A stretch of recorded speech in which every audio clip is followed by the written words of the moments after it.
బాధ్యత మరిచిన ప్రభుత్వానికి బాధ్యత గుర్తు చేయడానికి, బాధ్యత మరిచి ఇవాళ రాజకీయం చేస్తున్న ప్రభుత్వానికి ఇప్పుడే పోచారం శ్రీనివాసరెడ్డి గారు చెప్పినట్టు రైతు ప్రయోజనాలు కాదు రాజకీయ ప్రయోజనాలే ముఖ్యమన్నట్టుగా ఇవాళ దుష్ట రాజకీయం చేస్తున్న ప్రభుత్వానికి బుద్ధి చెప్పడానికి, ప్రజలకు మళ్ళొక్కసారి కాళేశ్వరం యొక్క గొప్పతనాన్ని వివరించడానికి, పంటలు ఎండిపోకుండా చూసుకోవడానికి, గొంతులు ఎండిపోకుండా మంచినీళ్ళకు కూడా గోస రాకుండా ఎండాకాలంలో చూసుకోవడానికే ఇవాళ మా పర్యటన.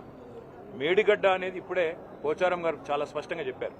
కాళేశ్వరం ప్రాజెక్టులో 3 బరాజులు, 15 రిజర్వాయర్లు, 21 పంపింగ్ స్టేషన్లు, దాదాపు 1500-1600 కిలోమీటర్ల ప్రవాహ కాలువలు, 270 కిలోమీటర్ల సొరంగ మార్గం, ఇదంతా కలిపితే కాళేశ్వరం. ఇవాళ మా ప్రయాణం మొట్టమొదటిగా ఈరోజు మేడిగడ్డ, తర్వాత అన్నారం పోతా ఉన్నాం. తదనంతరం రాబోయే రోజుల్లో అన్ని రిజర్వాయర్లు కూడా సందర్శిస్తాము, అన్ని చోట్లకు కూడా పోతాము. ఇది మొదటిది మాత్రమే, ఇవాళ పర్యటన మొదటి భాగం మాత్రమే. ప్రభుత్వం తన బాధ్యత మర్చిపోయింది.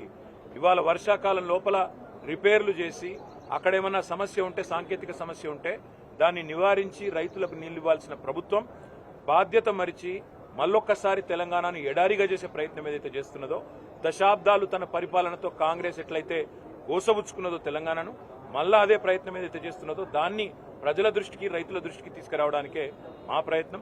మేము ప్రభుత్వాన్ని ఇప్పుడే పోచారం గారు డిమాండ్ చేసినట్టుగా అడిగేది ఒకటి, మీకున్న అభ్యంతరం ఏంది రిపేర్ చేయడానికి?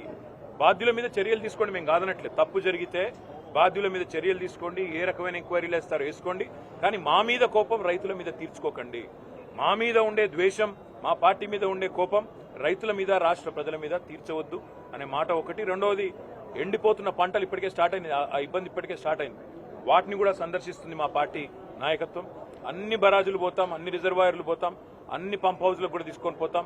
అవసరమైతే రాష్ట్రంలోని రైతాంగాన్ని కూడా జాగరూకులను చేసి అన్ని ప్రాంతాలకు మీడియాతో సహా అందరినీ తీసుకొని పోతాం.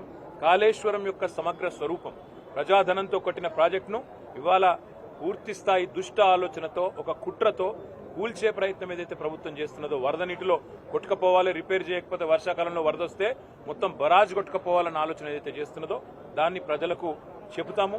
ఇవాళ ఒకవైపేమో పంటలు ఎండుతున్నాయి, ఇంకోవైపేమో కిందికి నీళ్లు సముద్రంలో వృధాగా పోతా ఉన్నాయి. అవి చూడడానికి, చూపెట్టడానికి, ప్రజలకు అర్థం చేయించడానికి పోతా ఉన్నాం. మిగతా విషయాలు రానున్న రోజుల్లో, వారం 10 రోజుల్లో రోజు మాట్లాడుకుందాం.